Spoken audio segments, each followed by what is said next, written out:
नमस्कार श्रोताओं, आप सभी को जल प्रणाम। आकाशवाणी लखनऊ की वायु तरंगों पर बन रही मानव श्रृंखला बूंदों की ना टूटे लड़ी में मैं आपका स्वागत करती हूँ रेडियो जल मित्र तरुश्री और मैं रेडियो जल मित्र शिवम। जैसा कि आप जानते हैं कि इस कार्यक्रम में हम आपको रोज किसी जल योद्धा से मिलवाते हैं जिसका जल संरक्षण में कोई उल्लेखनीय योगदान हो। इसी क्रम में आज हमारे साथ हैं नमामि गंगे के पूर्व महानिदेशक और पुस्तक लेखक श्री राजीव रंजन मिश्र जी, दिल्ली से। आज हम उनसे पुस्तक गंगा री इमेजिनिंग रिजुवेनेटिंग रिकनेक्टिंग पर चर्चा करेंगे। आपका स्वागत है श्री राजीव रंजन मिश्र जी। नमस्कार, आप सब लोगों को बहुत धन्यवाद और सारे श्रोताओं को नमस्कार। सर मेरा पहला प्रश्न है आपसे। आपकी पुस्तक गंगा री इमेजिनिंग रिजुवेनेटिंग रिकनेक्टिंग पर चर्चा, उसके बारे में कुछ बताएं और इस पुस्तक को लिखने का ख्याल कैसे आया? बड़ा अच्छा प्रश्न है कि लिखने का ख्याल कैसे आया, इसके लिए थोड़े मुझे अपने बारे में बतानी पड़ेगी। मुझे गंगा नदी के साथ जुड़े रहने का सौभाग्य प्राप्त हुआ है जी। मेरा जन्म भी गंगा के किनारे हुआ था पटना में, और फिर मेरी पढ़ाई IIT कानपुर में हुई। तो एक लेवल से देखें तो पूरे जीवन में मुझे नदियों से काफी नदियों के पास रहने का, उन पे काम करने का अनुभव मिला जी। जब मैं IAS में आया तो मेरा कैडर भी आंध्र प्रदेश था, जहां मैं इरिगेशन डिपार्टमेंट में 6 साल तक रहा। तो कृष्णा, गोदावरी और दूसरी साउथ की नदियों पे भी काम किया जी। और गंगा मिशन में, क्लीन गंगा मिशन में मुझे 2 बार कार्य करने का मौका मिला। एक बार संयुक्त सचिव के स्तर पर जी। और एक बार फिर महानिदेशक के स्तर पर। तो करीब 5 साल से ज्यादा मैंने कार्य किया जी। तो इस करते करते हमने देखा कि कई चीजें हमने सीखी, कई नई चीजें हुई, कई सफलताएं हुई, कई तरह की समस्याओं का सामना किया। तो मेरा ख्याल आया कि एक पुस्तक लिखी जाए जिसमें हम अपने अनुभवों को साझा करें जी। जो कि एक तरह से कैसे हम इतने बड़े कार्य के लिए मैनेजमेंट के क्या चैलेंजेस होते हैं, किस तरह से लोगों का जुड़ाव हो सकता है, इन सारे विषयों पे एक ऑथेंटिक जो कहते हैं ना डॉक्यूमेंट्स बनाएं और उसको लोगों के सामने रखें। क्योंकि कई बार गंगा के बारे में हम सबकी कई धारणाएं होती हैं, लेकिन जो क्या प्रामाणिक जानकारी नहीं मिल पाती है। और इसी तरह के कार्य हमें कई नदियों पे करने हैं, तो अगर लिखा जाएगा तो एक अच्छा रहेगा। इसलिए मैंने इस पुस्तक को लिखा जी। और इसमें मुझे अपने सहयोगियों का भी की मदद मिली और हमारे जो एक सहयोगी थे उनके साथ मिलकर पुस्तक लिखा जी। और लिखने में कार्य करते करते आइडिया जाते रहे और इस पुस्तक भी बदलती गई और इम्प्रूव होती गई और फिर प्रकाशित की गई। रूपा पब्लिकेशन से प्रकाशित हुई है जी और मार्केट में भी उपलब्ध है, अमेजन पे भी उपलब्ध है जी। सर, जैसे पुस्तक में 3 बिंदुओं यानी री इमेजिनिंग, रिजुवेनेटिंग और रिकनेक्टिंग की बात की गई है, तो इन तीनों बिंदुओं की व्याख्या और आशय आप हमें बताइए। हाँ, ये सार प्रश्न ही है, क्योंकि इस पूरे जर्नी में जो गंगा क्लीनिंग में और नमामि गंगे मिशन जब लॉन्च हुआ जी। मैं नमामि गंगे मिशन के लॉन्च के पहले भी मंत्रालय में था। उस समय पर्यावरण मंत्रालय का पार्ट होता था गंगा मिशन, और मैंने देखा है कि नमामि गंगे के आने से क्या परिवर्तन हुआ। तो मैंने देखा कि किसी भी समस्या को समाधान करने की, समस्या को अच्छी तरह से समझना चाहिए जी। हमारे यहाँ मुख्य समस्या क्या है, हम नदियों को ही नहीं समझते हैं। नदियों को हम केवल जल का स्रोत समझते हैं और उसका दोहन करते हैं। खैर, जल का स्रोत तो नदियां हैं ही, और जैसे आपका जो कार्यक्रम है बूंदों की न टूटे लड़ी, तो नदियां सबसे बड़ी हैं जो कि जल की बूंदों को संजोती हैं। लेकिन जल से ज्यादा है इसमें सेडिमेंट्स हैं, इसके अंदर अपना जीवन है, मछलियां हैं, डॉल्फिन्स हैं और तरह तरह के जीव जंतु हैं। तो हमने कहा कि कार्य तो काफी समय से हो रहा है गंगा क्लीनिंग का। गंगा एक्शन प्लान है, आप लोगों को पता होगा, मिड-80s में ही लॉन्च हुआ था। सफलताएं इतनी क्यों नहीं हुई? तो जब हमारा नमामि गंगे मिशन आया, क्योंकि मैं उसके पहले भी था, तो हमने कई चीजों को देखा कि इसको री इमेजिन वहां से आता है कि एक बार समस्या को पूरी तरीके से नए आयाम के साथ समझा जाए और क्या क्या किया जाए।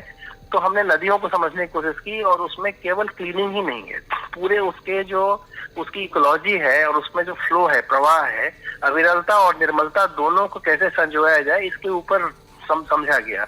पूरे नदी के किनारे, गंगा जी के किनारे जितने भी शहर हैं, सबके बारे में एक आकलन किया गया कि कहाँ पे किस तरह का प्रदूषण आता है, हमारी अभी की क्या क्षमताएं हैं और नई चीजें क्या बनाई जाए। तो ये रीइमेजिन जो है, रीइमेजिन उस पे आता है। और ये रीइमेजिन बार बार करना पड़ता है, ऐसा नहीं कि आपने एक बार कर लिया 3 साल में आप कुछ और नई चीज सीखेंगे। तो हमने अपने पुराने अनुभवों से भी सीखा और साथ साथ जो दुनिया की जो बेस्ट प्रैक्टिसेज हैं, चाहे राइन का हो या थेम्स नदी का हो या डेन्यूब रिवर का हो, इन सबों के साथ भी उन्होंने किस तरह से किया था वो भी समझा। तो ये रीइमेजिनेशन है। फिर हमने जब कार्य करना शुरू किया कि केवल आपने समझ लिया, तो अब समझ के साथ साथ परियोजनाएं आएंगी, प्रोजेक्ट्स आएंगे, उनका इम्प्लीमेंटेशन होगा। तो रिजुवनेटिंग के लिए कभी हमने एसटीपी बनाए तो हमने देखा कि एसटीपी बन जाते हैं, चलाते नहीं हैं। तो हमारे इस कार्यक्रम में हम लोग को चलाने 15 साल तक उसके रख रखाव और चलाने की व्यवस्था भी की। फिर हमने सोचा कि हम इसमें पीपीपी लाते हैं तो प्राइवेट पार्टी अपना इन्वेस्ट करेगा तो अच्छी कैपेसिटी के साथ प्लांट्स बनेंगे और उसको 15 साल तक वो चलाएगा। कई चीजें हैं, इस तरह से हमने कई नए प्रयोग किए।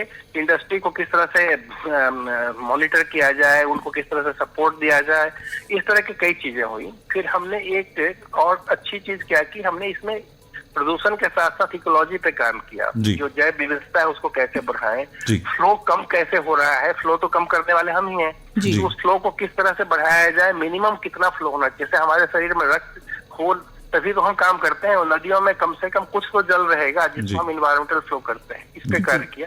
ये सारे रिजुवनेटिंग की बात है।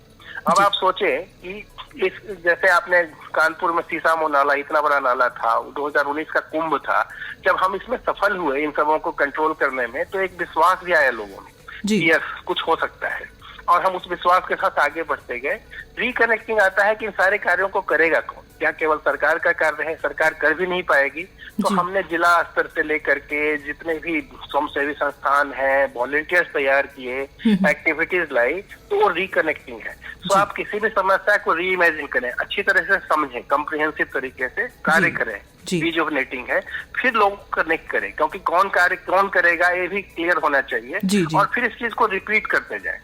तो ये मुझे लगा कि ये पूरे 8-10 साल के जो हमारा अनुभव है, अभी भी मैं इस पे जुड़ा हुआ हूँ और कार्य कर रहा हूँ। This is a kind of continuous cycle जिसको कि आप लगातार करें, और इसलिए मैंने इस पुस्तक का शीर्षक भी यही रखा, क्योंकि इसमें एक तरह से पूरा सार है शुरू से अंत तक का, और आगे भविष्य में भी क्या करना है। इस पुस्तक का एक चैप्टर लास्ट में हाउ टू सस्टेन दिस, उस पर भी मैंने लिखा है कि इसको आगे किस तरह से करना है। इसी तरह के कार्य को हमको करते रहना पड़ेगा। जी सर, इस पुस्तक का रिस्पांस कैसा रहा और भविष्य में गंगा स्वच्छता की क्या संभावनाएं हैं?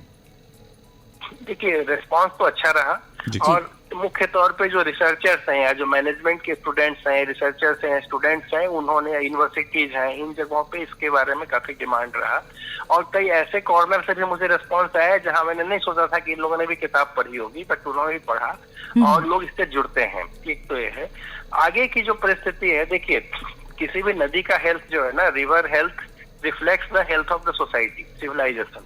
तो हमें इस चीज को मान के चलना पड़ेगा कि हमें लोगों को जोड़ना है, और इसमें जो आपका प्रयास है, जो ह्यूमन चेन है ऑन एयर, इस तरह के प्रयास काफी करने की जरूरत है, और इसको लगते रहे।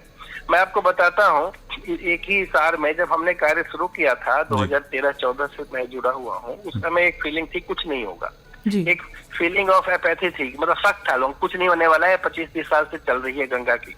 फिर थोड़ा से हमने कार्य किया तो एक हुआ कि कुछ हो रहा है, फिर हुआ कि बहुत कुछ हो रहा है, और मैं कहूंगा कि अभी भी बहुत कुछ करना है। तो इस तरह से हमें जुड़ करके लोगों को जोड़ते जाना है, और आगे फिर से रीइमेजिन करना है, फिर से उस पर कार्य करना है। और सबसे बड़ी बात क्या है, अभी रिवर सिटी का कंसेप्ट किया, अभी ग्लोबल रिवर सिटी अलायंस बन गया। रिवर बेसिन मैनेजमेंट का कार्य करना है, उसकी प्लानिंग करनी है, मतलब कुछ हो रहा है और इसको इतना बड़ा कार्य है, उसको आगे ले जाना है। और सबसे बड़ी चीज है जो सफलता हमने नमामि गंगे में की है, एक तरह से हमने एक मॉडल किया है। देश की दूसरी नदियों में भी प्रदूषण है और उनके भी रिजुवनेशन की जरूरत है। तो इस मॉडल से सीख करके हम बाकी नदियों के भी संरक्षण पे कार्य करें और उनकी भी अविरलता निर्मलता पे कार्य करें, इसकी प्रेरणा भी मिलती है। और लास्ट में मैं कहूँगा, ये जो यात्रा है, हमें आस्था के साथ साथ कर्तव्य भी निभाना है। तो ये आस्था और कर्तव्य दोनों की यात्रा है, तभी हमारी नदियां, हमारे जल के स्रोत संरक्षित हो पाएंगे। जी, बहुत बहुत आभार सर, आपने हमारे साथ जुड़कर अपने अनुभव साझा किए। आपका धन्यवाद। धन्यवाद। श्रोताओं, ये थे जल योद्धा श्री राजीव रंजन मिश्र जी। आपको यह कार्यक्रम कैसा लगा हमें इस मेल आईडी पर सूचित करें। हमारी मेल आईडी है bkntl100@gmail.com। इस ईमेल आईडी पर प्राप्त कुछ मेल हम पढ़ेंगे, लेकिन म्यूजिकल ब्रेक के उस पार। लेकिन फिलहाल मैं रेडियो जलमित्र तरुश्री और मैं रेडियो जलमित्र शिवम BKNTL की इस ह्यूमन चेन से आपसे विदा लेते हैं। कल मिलते हैं एक नए जल योद्धा के साथ। हमारा नमस्कार, जल प्रणाम। सुनते रहिए 100.7 FM, क्योंकि जहां हैं आप वहीं हम।